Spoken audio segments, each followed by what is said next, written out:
1차 시 데이터 분석 이해하기 두 번째 시간입니다. 이 시간에는 일상생활이나 기업 현장에서 데이터 분석이 활용되고 있는 생생한 사례들을 살펴봅니다. 데이터 분석이 어떠한 가치가 있는지 분명하게 이해할 수 있는 시간이 되었으면 합니다.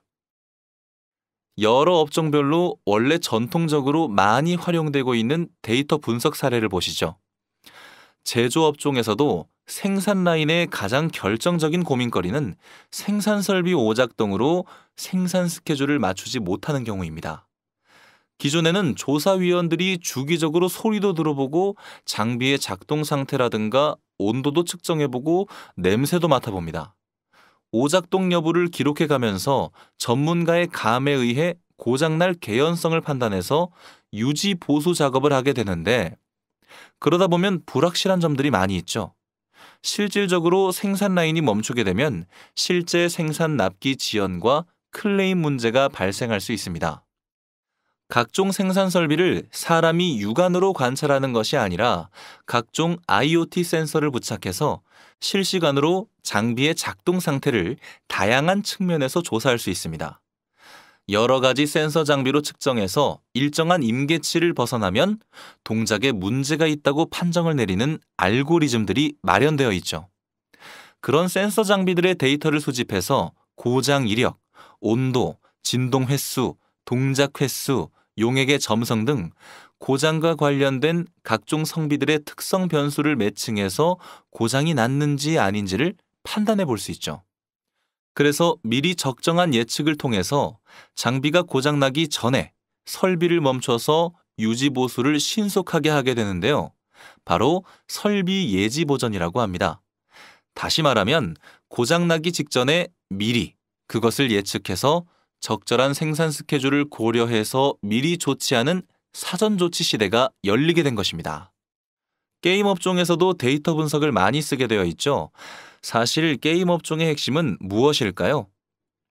게임 업종은 지나치게 어렵지 않으면서도 충분히 재미와 흥미를 느낄 수 있는 경계선으로 난이도를 조절합니다. 그래야 계속 다음 레벨로 이어지고 시나리오에 따라 다양한 가상 아이템을 사게 하는 것이 매우 중요합니다. 게임 시나리오의 난이도를 어떻게 조정할 것이냐?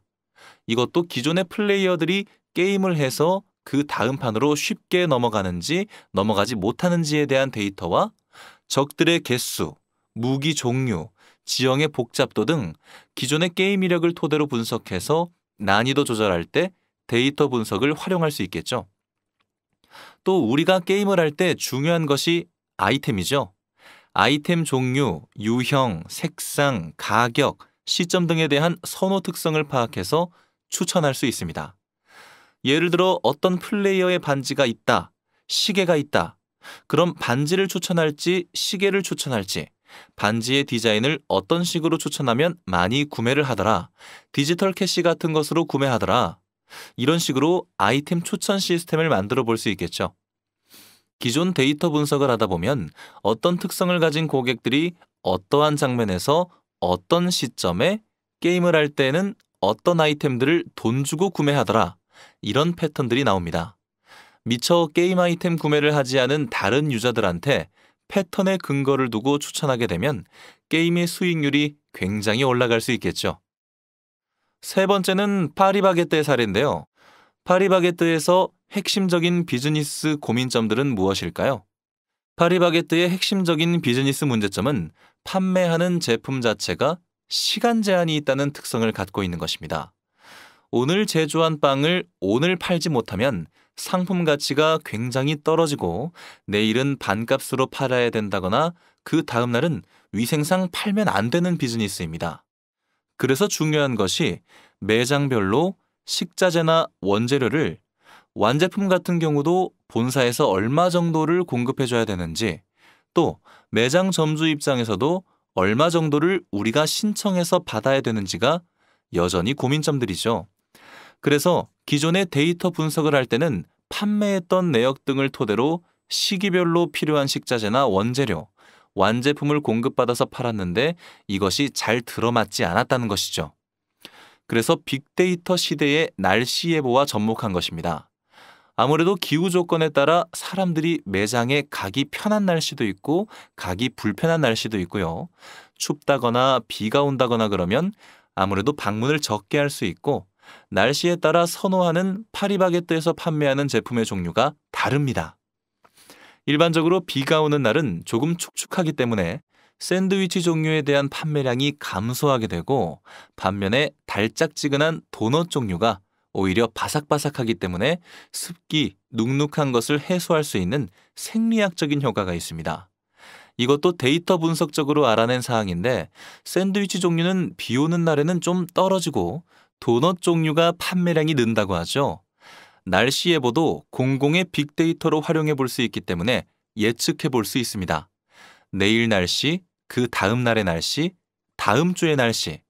파리바게뜨 본사는 지역별로 매장별, 시기별, 날씨가 다 다르기 때문에 식자재를 어디에 얼마만큼 보내줄지를 비교적 예측도가 높은 빅데이터 분석을 통해 식자재의 과부족을 막고 있습니다.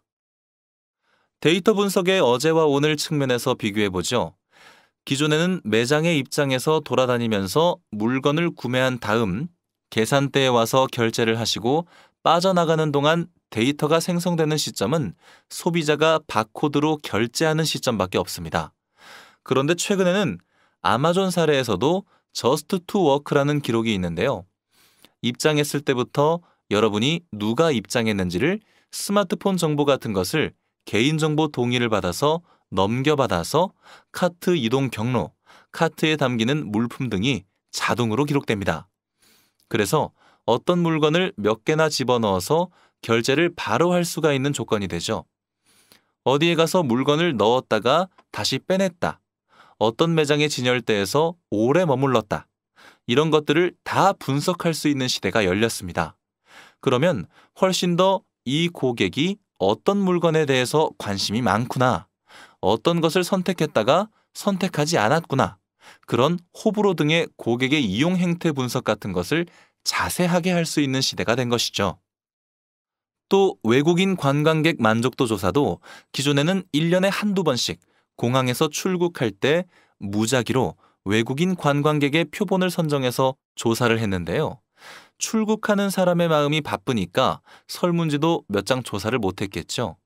이렇게 해서 제한적인 질문으로 조사하고 말았는데 빅데이터 시대에는 여행객들이 우리나라에 오기 전에 소셜상에서 기대하는 바가 있습니다.